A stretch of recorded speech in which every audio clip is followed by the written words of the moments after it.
Well, it is with immense pleasure that I introduce today's distinguished keynote speaker.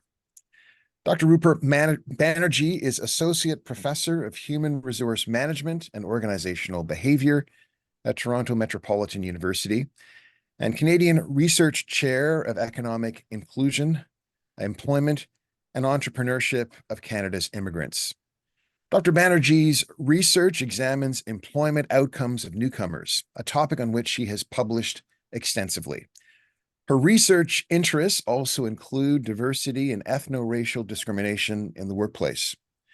Dr. Banerjee's current program of research focuses on the role of post-secondary institutions and employers on the migration and labor market integration of temporary residents and immigrants in Canada.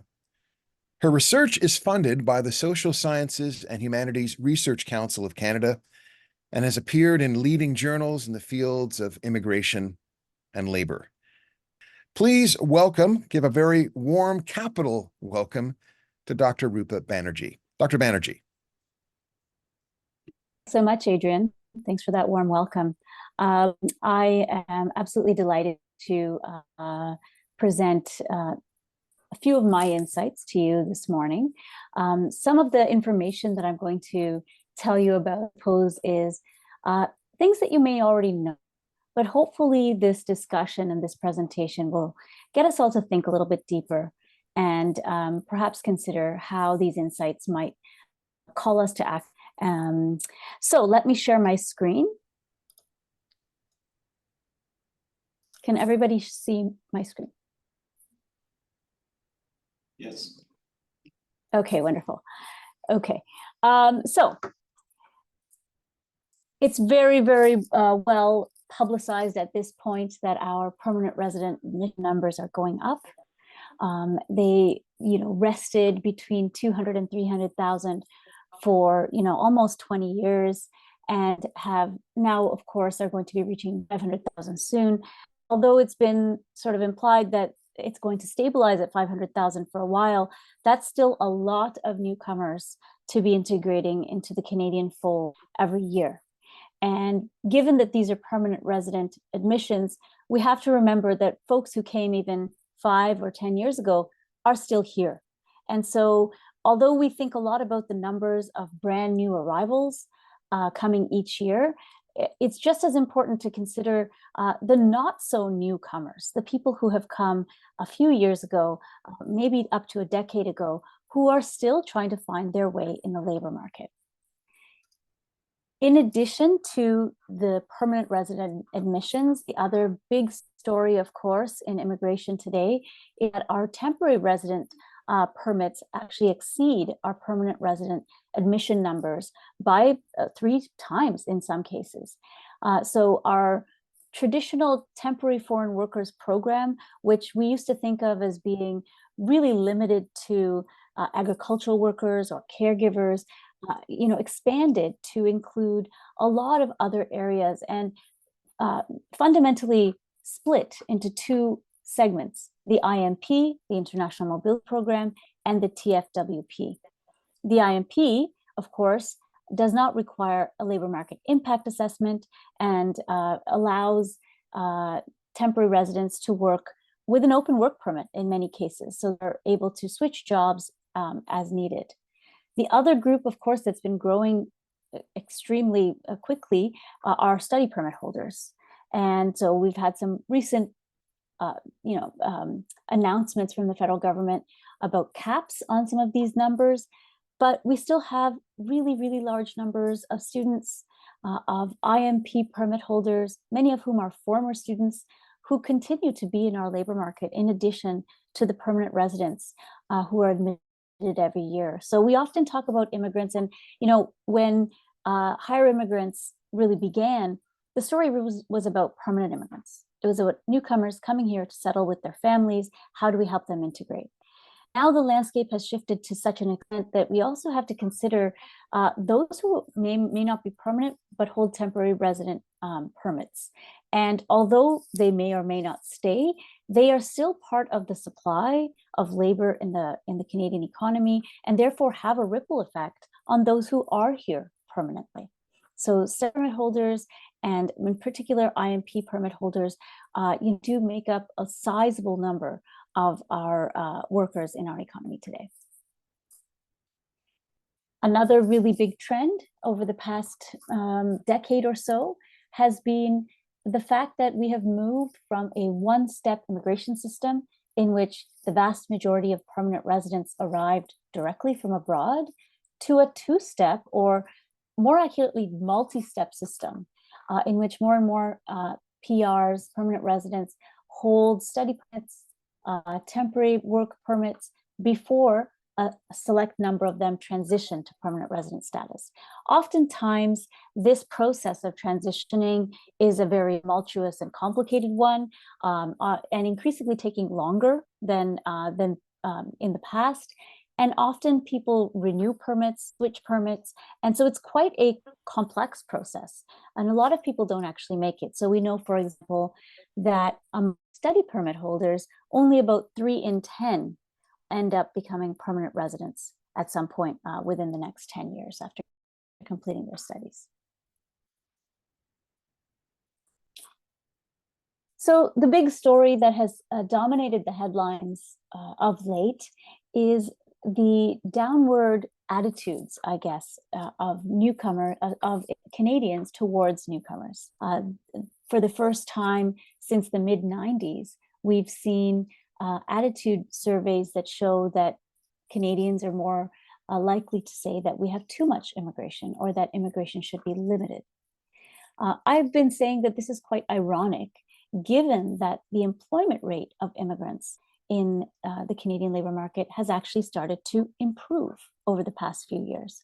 So I find it sort of ironic that at a time when we actually see the employment rate and the earnings rate of newcomers getting better, is when the Canadian public seems to have kind of changed their attitude towards immigration. We can talk a little bit later about why that might be. But what we see in terms of employment rate for newcomers is that the large gap of in the employment rate between newly arrived immigrants, those arriving within 10 years or less, versus Canadian-born workers has been shrinking over the years. And so, relative to, say, 2010, we've seen a much smaller gap. More and more newcomers are finding work more quickly. And when you look at long-term immigrants, those who've been in Canada for 10 years or more, the gap hasn't really changed too much. If anything, it has also shrunk to some extent. So we find that, there's a bit of a good news story. It's the introduction of express entry in 2015. That's when we've really seen a closing of the gap. So when we look at earnings data, similar to the employment data, we find that the earnings gap between new arrivals and Canadian-born workers has shrunk to some extent over the years. Not as much as we find in the employment rate, which to me indicates that newcomers are finding work, but not necessarily commensurate work. But that gap has shrunk. So when you compare to Canadian-born counterparts, after taking into account education and experience and all of those other factors, and you actually compare apples to apples, we find that there used to be about a 50-20% gap between newcomer earnings and that of their Canadian-born counterparts.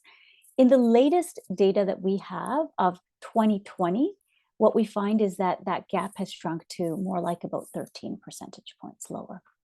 So, and when we look at long-term immigrants, the trend isn't as positive. So what we used to know about long-term immigrants is that after a period of time, immigrants actually exceeded the earnings of Canadian-born workers because they often tended to be highly educated, highly mobile, and were able to actually improve their earnings quite quickly.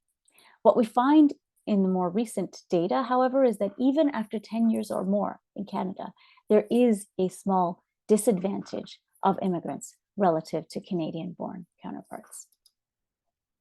For women, the story is even more, worse, is even more negative.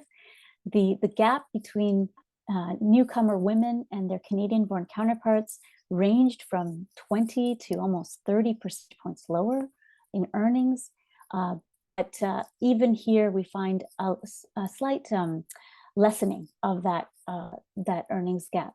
So by 2020 data point, earnings gap between Canadian-born newcomer women, remember, after taking into account education and other factors, is close to about 20%. And even those who have been here for 10 years or more tend to earn almost 5% less than their Canadian counterparts. So immigrant women continue to be the most disadvantaged in the Canadian labor market relative to everybody else. So why is this improvement happening? Well, what we know is that, as I mentioned earlier, there's been an expansion of the two-step immigrant selection process. So that means that more and more newcomers have Canadian experience before they even receive their permanent resident papers. So by the time they become permanent residents, many of them have studied in Canada, many have worked in Canada, and that Canadian work experience prior to landing is extremely beneficial to newcomers, particularly if it's high skill, high wage work. So those who engage in lower skill, low wage work don't tend to get the benefits if they are able to actually transition to permanent resident status, which tends to be more difficult for those folks anyways. If they are able to transition to permanent resident status, they don't reap any benefits from actually having that Canadian work experience. So to me, that kind of really highlights how important it is for temporary foreign workers, for international students to have high quality, skills commensurate work while temporary residents in order to actually do well after they become permanent residents. In addition to that, of course, in 2015, as I sort of alluded to earlier, we had express entry come into place. And express entry is the immigration management system, of course, that most of our economic immigration streams now go through. And it really changed them from a first-in-line, supply-driven system to a demand-driven system in which applicants are invited to apply if they have the necessary level of skills and human capital that is deemed to be necessary. And so within express entry, Canadian work experience has been really highlighted, has been really prioritized. Also, we've increased the requirements for language proficiency, and we've introduced more rigorous evaluation of foreign education for those who are coming directly from abroad.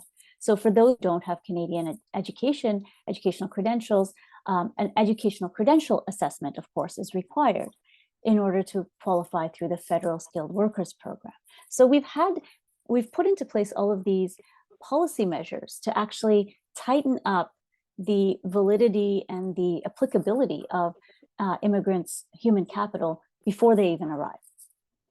On top of that, we can't ignore the fact that our labor market generally has improved in terms of the unemployment rate, and in terms of the growth of managerial, professional, and technical occupations. So we find that immigrants tend to be highly skilled, highly educated, and are often seeking work in those very fields where there's a lot of demand. So the national labor market has really been conducive to integrating the newest of newcomers since about 2015. So far, this is quite a good news story. Yet, we still know that we have to be mindful of the fact that immigrant disadvantage continues to be a problem. So it may be that the newest arrivals tend to do better, but like I mentioned earlier, we still have earlier arrived immigrants, those who came after 2000, maybe in 2010, maybe in 2014, but are continuing to struggle in the labor market. And the fact of the matter is that the biggest competitor of an immigrant is another immigrant. And so while the newest newcomers tend to do better, oftentimes it's at the detriment of slightly earlier arrived immigrants. So starting in the 1980s, in fact, we saw that immigrant earnings were declining. Things were not going well. It was a very negative story, a very concerning story that continued on really until 2015. So the earnings gap between immigrants and Canadian born were getting worse and worse and worse until about 2015. And then we've seen this slight uptick. And so, this is a very positive thing, but we have to remember that that worsening lasted for a very long time and continues to be a problem for many who are still seeking skills commensurate employment in Canada. So of course, the pandemic, threw a huge wrench into the whole environment, into the whole situation. But a lot of studies have actually found that the pandemic didn't really worsen immigrants' relative disadvantage, right? It kind of kept things the same. And this may be because of some of the policy measures taken by the government and the fact that many newcomers were able to actually transition to at-home work, for example. And so although the pandemic didn't worsen the relative disadvantage, it maintained that disadvantage. So the earnings gap that existed before the pandemic existed after the pandemic for those who are already here. So therefore, underemployment, lack of skills commensurate employment is still a major concern for skilled immigrants in Canada. This is not something that we have fixed, essentially. Research looking at why, what are the factors that actually lead to this lack of labor market integration, highlighted issues on various levels, right? And I know much of this is sort of perhaps common knowledge, but I think it is important to be mindful of the multifactorial nature of immigrants' labor market disadvantage. On one hand, we know that there are individual factors, there are individual characteristics that influence success of newcomers. Lack of knowledge of Canadian social networks, lack of Canadian contacts, culture shock. All of those factors, of course, are very important. But then on the other side, employers play a massive role in the reception of immigrants. The inability to understand and recognize foreign credentials, and more importantly, foreign work experience, has been basically the most significant factor leading to immigrants' labor market disadvantage. This kind of culminates in a lack of sort of guidance in many cases for a lot of newcomers on how to navigate this mismatch in understanding between themselves and employers. So when you put all of that together, this mismatch, this disconnect, often leads to an inability in the earlier days of arrival, earliest days after arrival, to actually find work in the right field. So of course, immigrants and their families, they have to survive, and they often end up taking survival jobs. Those survival jobs, in a recent study I completed a few years ago, I've shown that those survival jobs can actually, instead of serving as a stepping stone, can often serve as a trap and really scar the resumes of newcomers who are unable to then overcome the stigma in many cases, or the skills attrition that happens when you take those survival jobs and move on to more skills commensurate employment. So this leads to a lot of not just economic impact, right? We often think of the economic impact, the inability to provide for your family, but also a lot of psychosocial impacts. We know that mental health issues exacerbate over time as immigrants spend time in Canada. Their mental health tends to get worse. Their level of life satisfaction tends to get worse. And really this sense of discouragement and despair really tends to set in. And so in another study I've kind of been working on of late, I've been looking at what that means for these newcomers as they try to find work. So if you have a newcomer who's been struggling for several years, trying to find work and has become very discouraged, very disenchanted, what kind of employee will that make? What kind of extra burdens and hurdles will that person have to overcome because of this psychological despair once they are perhaps able to find a job, maybe in their field, maybe not. And so all of these kind of come together to paint a very, very challenging picture for immigrants because of the cycle and the multiple phases of disadvantage that newcomers often face. So right in the very beginning, we heard a little bit about the idea of the leaky bucket. And the Conference Board of Canada report on the leaky bucket really opened a lot of people's eyes to the consequences of this despair and discontent. So we know that unlike cohorts of the past, more recent cohorts are more likely to say, I am not going to stay. I am not going to stay. And 5 years tends to be the peak when people decide that they are going to leave. And so this is something that is a huge detriment to us as a society and to our ability to really leverage the skills, benefits, and talent of newcomers in the long term. And remember, for permanent immigrants, we're not just sacrificing their skills and human capital, we're also sacrificing that of their children, because we know that the children of immigrants are a huge boon to the Canadian society and the subsequent generations, not the first generation after, but the subsequent generations also are basically being lost with this kind of a leaky bucket scenario. In the Conference Board of Canada report, when the question was asked, why are people leaving? Reception into Canadian society, and in particular, employment, integration, and this feeling of belonging, which tends to worsen with time in Canada because of the discouragement that takes place, is the major reason why people tend to leave. And what we also find is that those who leave tend to be the best and the brightest. So those who have opportunities elsewhere are the ones who also leave. So this is a massive negative story for Canada. It's something that we really need to be mindful of as we go forward. I actually feel that we've often taken for granted our exceptional position for recruiting, attracting, and retaining immigrants, right? We consider ourselves to be a model immigration society. And in many ways, we've kind of taken that for granted. But now we see this reversal of this narrative to some extent, where both Canadian public is starting to have these perceptions of a negative impact of immigration, often because of a connection to the housing crisis or cost of living crisis. And also immigrants themselves are starting to feel like maybe this is just not worth it.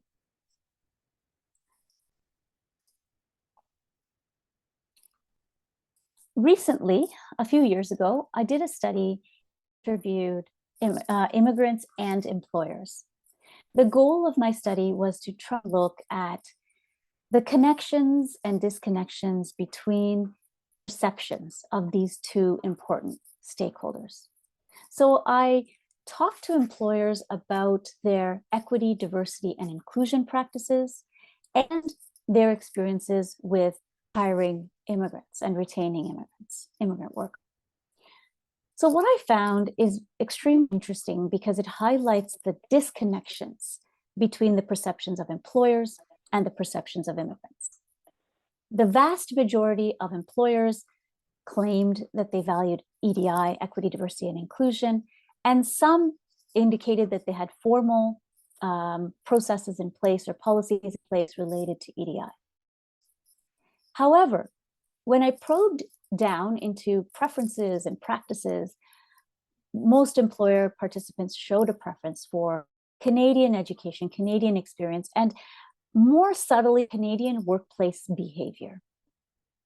So although they claimed to be open to both newcomer and domestic candidates, the ways in which they interviewed, the ways in which they discussed previous work experience often placed more weight on those soft skills and behavioral types of measures rather than hard measurable things like credentials, which immigrants tend to do better on, of course, right? Because they often have more technical hard skills that show up on the resume, for example.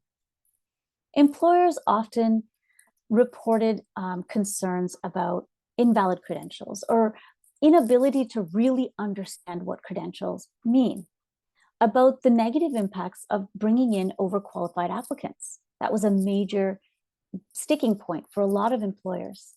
And many also felt like they knew that newcomer applicants were using their work, their position as a stepping stone for something better because they knew they were overqualified for that job. A lot of employers, surprisingly to me, were very open about the perceived lack of connection between the skills and experience needed in the Canadian context versus the skills and experience that immigrants bring. Some actually openly acknowledged that after trying for a while, they now sort of disregard newcomer applicants altogether. I was very surprised to hear that. Others actually admitted that they base their assessment on which country the person is coming from. So if they feel that norms of the country that the applicant is coming from closely match Canada, for example, the UK or Western Europe, then they might feel more comfortable, bringing someone in rather than someone where they feel the cultural distance is too great. So issues such as understanding Canadian norms, English language skills, which I found surprising given that the vast majority of immigrants, especially economic immigrants, speaking English or French in Canada. And most important, fitting into the workplace was deemed to be the most crucial issues, holding immigrants back according to the employer's perspective. The immigrants' perspective was very different. They acknowledged that they were working in survival jobs, in jobs rather than careers.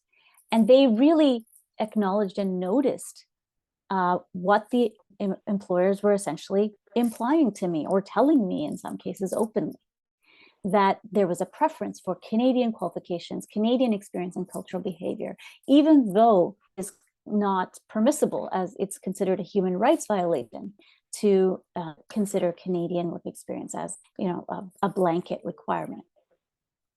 Immigrants described an opaque process in which many didn't understand what they were lacking, what was missing from them being able to actually reach the job at the very end. So again, while I say a lot of disconnect, there was also a lot of corroboration between what the immigrants and the employers were saying. Many immigrants noticed that their credentials became not that important. It was almost like a tick box. Once you got that out of the way, all that mattered is your workplace behavior and whether that was deemed to be acceptable, whether that was deemed to fit in to the Canadian context. A lot of immigrants claimed that they were trying to get their foot in the door by accepting entry-level positions, but that this came with an emotional, psychological cost of discouragement, of discontent.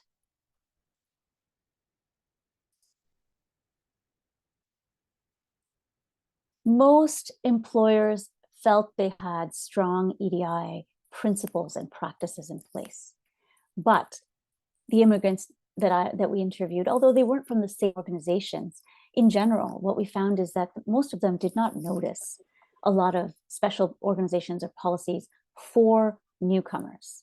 There may have been EDI policies for other groups like women, or maybe based on race or visible minority status, but a lot of immigrants didn't really necessarily see how they fit in to those policies. Meritocracy and merit-based HR, the emphasis on that seemed to make a lot of employers feel that they're really fair and inclusive and supportive because they focus only on merit. But that very focus on merit made a lot of the immigrants, on the other hand, feel extremely excluded, right? That their merit was not meritorious, essentially. Although employers seem to indicate that they had mentorship or coaching programs, most immigrants did not benefit from them, according to my interviewees. A few said that they had wonderful bosses, managers, and so it was just a matter of luck of whether they found that supportive manager who happened to take them under their wing and help them, but it was not really a matter of policy, of organization-wide practice. It was just the fluke of finding somebody who was supportive. And so while a lot of the immigrants felt devalued and excluded, they couldn't necessarily put their finger on what it was because of the Canadian politeness of covert discrimination, I'm going to call it, of covert practices which really don't indicate what the problem is, but instead sort of quietly dismiss the newcomers. So if I put this into a diagram, I found basically that three things really contributed to that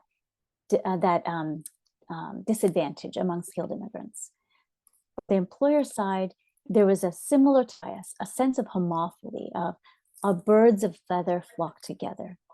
There was a really strong belief in meritocracy. And although most believe in EDI, they didn't want that EDI lens to take anything away from this very deep-seated idea of meritocracy, which was also very narrow, right? What merit is. And finally, surface level EDI. Service level EDI practices that in name a lot of things, but don't really have sustained and meaningful policies and practices that make a difference. So we know that about 40% of Canadian organizations have formal EDI practices, but a lot of employers don't see immigrants as being sort of a valid group within EDI.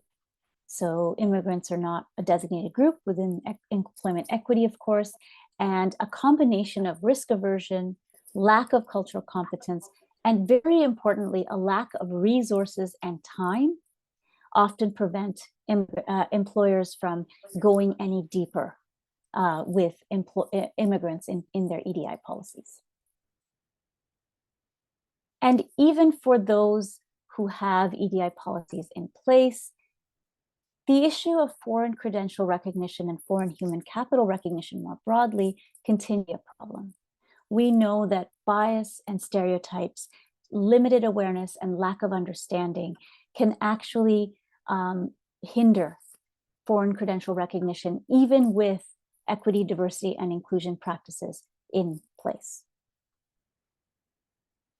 The limited collaboration with credential assessment bodies was a really important factor that also held a lot of employers back. They were trying to do a lot of this on their own, and particularly for small and medium-sized enterprises, which didn't have dedicated HR departments and teams. This was a very difficult undertaking to be able to actually understand foreign credentials on their own, which made them often discount them altogether. This leads me to my recommendations. It's just a call to action to remember that immigrants often lack those professional networks and are not always aware of job opportunities, which are sometimes not posted. And so it has to be imperative for employers to expand their talent pool, to connect with immigrants, through alternative channels, through partnerships with immigrant serving organizations, and really to get creative, to reach out to newcomer communities, to reach underutilized populations that are often not reached. The mentorship piece is very important. We know that mentorship works, but it only works when it's done well. When mentors are trained and the mentorship relationship with the mentor and the mentee is actually cultivated actively rather than put together and left on its own. Because when that happens, oftentimes that relationship doesn't produce any fruitful results. So formal mentorship programs are important, and training is important for the mentor to actually do that job well. Cultural exchanges are very important. We often, we have this two-way street model of immigrant integration, which is, sort of rhetoric that doesn't ring true in reality. We still expect immigrants to come all the way to basically integrate fully into Canadian society before they, come and work for our organizations. And it's very important to actually think of it as a two-way street where both parties, the receiving and the newcomer parties meet in the middle to develop cultural competence. Right? The Canadian society has shifted a lot because of immigration. Canadian workplaces must also similarly shift because of their immigrant, the immigrant populations that we now rely on. So intercultural competence, intercultural exchange is very, very important to develop that.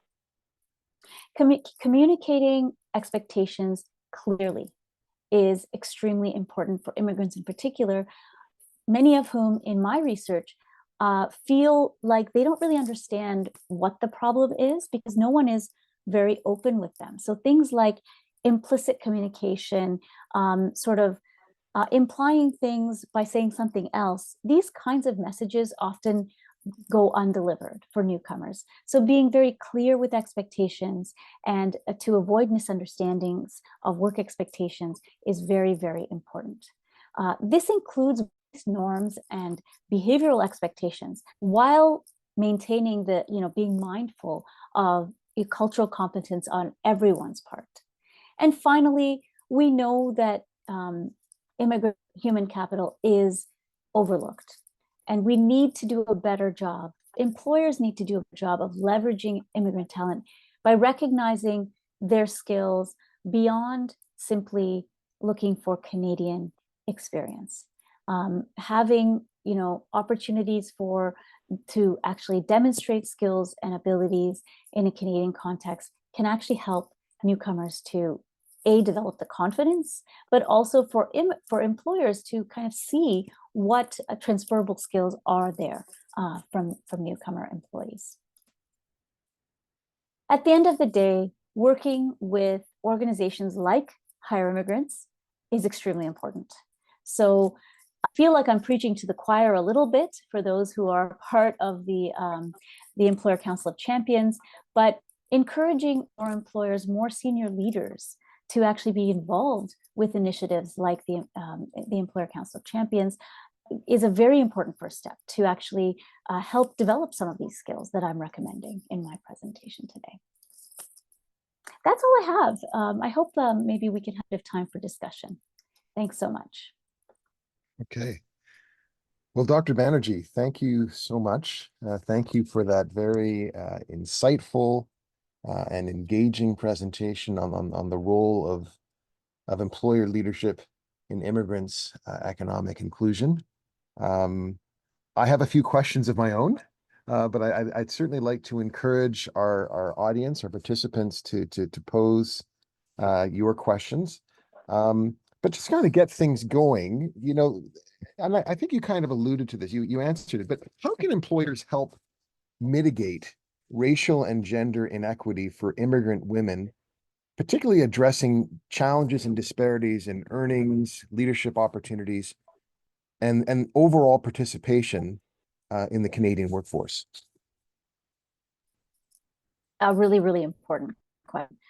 So we know that immigrant women are actually highly educated and highly skilled.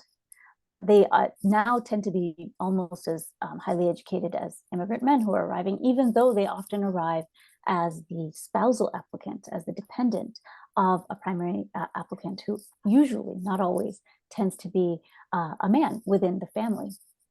So despite this, what we find is that immigrant women often end up taking temporary low-skilled jobs while their husband goes back to school. So I think the answer to your question doesn't start at the employer. It starts really from the settlement sector and encouraging immigrant women to actually seek more long-term, more career-relevant work experience when they first arrive in Canada, rather than taking the low-skill service job in order to help the family survive, right? So it's a conundrum because families do have to survive, and we do find that the husband's career aspirations take priority over the wives in many immigrant families, and so there needs to be measures to mitigate this. This includes more robust childcare availability. This includes more career relevant language training for women, specifically for women who often feel, that they fall the cracks within that, language training landscape. And then for employers, having family-friendly and flexible work arrangements, specifically targeting immigrant women. So taking an intersectional lens rather than saying, okay, we care about immigrants. It doesn't matter men or women. We don't really notice these things. That will actually, further disadvantage immigrant women. So having family-friendly practices or flexible, work-life balance-friendly practices will certainly also help. There are so many stories, and I think we all know them. There's so many stories of immigrants who, as you suggested in your presentation, get trapped in these survival jobs, right? They get trapped because, yes, they aspire to maybe go back to school or they have all kinds of ambition, but they need to provide for their families. And so they take these jobs and they sometimes end up stuck in those jobs for a very long time. What in a very kind of concrete material, like what concretely can be done to assist these folks, many of whom just need a little bit of support. Sometimes it's just a question of capital. They actually just needed an injection of money that would give them that kind of breathing room. So what are some ideas that you have around trying to rescue people from becoming trapped in these survival jobs? Well, I know that there are some newcomer loans that are out there, but I think we need wider and easier accessibility to newcomer loan programs, similar to student loans, where we assume that the investment that a student is making, is going to pay off in the long term. And so therefore we provide interest-free loans in OSAP through OSAP. Similar to that, I think the period of time when a newcomer first arrived, those first 2 years, I would say, are really a time of readjustment. And so to expect a newcomer to come and immediately take a job and be off and running is completely unrealistic. And so I did a study a few years ago where I looked at people who took a survival job versus didn't work at all, were unemployed for those 2 years. And those who didn't work at all, and these are all skilled, highly skilled workers, they actually fared better in the long term than those who took that survival job. So taking that period of time to, learn career-specific language skills, to develop social networks, to get your feet wet in Canada is really important. So better access to, really low interest loans or interest-free loans for newcomers, it will pay off. The other piece I think that employers can really play an important role is to provide internships and other kinds of work integrated learning for newcomers with pay, right? So that perhaps this person isn't quite up to speed to work as an engineer yet, or to work as an HR manager yet, but they are, working towards it and therefore don't have to work at Tim Hortons in order to make ends meet. Right. So having access to skills appropriate employment, even if it's at an intern level, is much more beneficial than trying to work at a low skill service job. So those are two measures that I would say. Are there some jurisdictions, Dr. Banerjee, that we can be learning from in terms of how they are dealing with trying to integrate newcomers into their systems? Should we be looking to, I don't know, parts of Scandinavia, perhaps, we often hear about, I don't know, Finland or Norway or maybe other countries, in Asia or in South America. Like, where are some jurisdictions that have some lessons for us here in Canada? It's a really great question because we are the ones that are looked to as being the ones with the lessons. And so that's why a lot of folks, when you talk about immigrant disadvantage in Canada and the challenges that immigrants face in Canada, they sort of roll their eyes at us saying, well, you guys have it so good. First of all, look at the admission process you have. And second of all, look at the integration system you have in place. So although a lot of places like Germany were quite successful in bringing in a lot of refugees and invested a lot of money in integration programs, I think Canada's benchmark is quite high. So while we talk about criticism, and that's healthy and it's important to talk about what we can do better, Canada's in a very special position. This is why we've always talked about Canadian exceptional in immigration. We do things fairly well, but there are so many little gaps and holes in the system that this Swiss cheese kind of creates these points of weakness for a lot of people. So I'm not going to say that there's this a jurisdiction that does it really, really well. Otherwise, Canada wouldn't be sort of the country of choice. It still continues to be one of the countries of choice for newcomers to arrive. Well, Dr. Banerjee, I think you positioned us well for the rest of this conference that we're having, this summit. Thank you so much for informing us. Thank you so much for challenging us. And thank you so much for inspiring us as well. We really appreciate your involvement this morning. So thank you. Thanks, Adrian. Thanks, everybody. Thank you.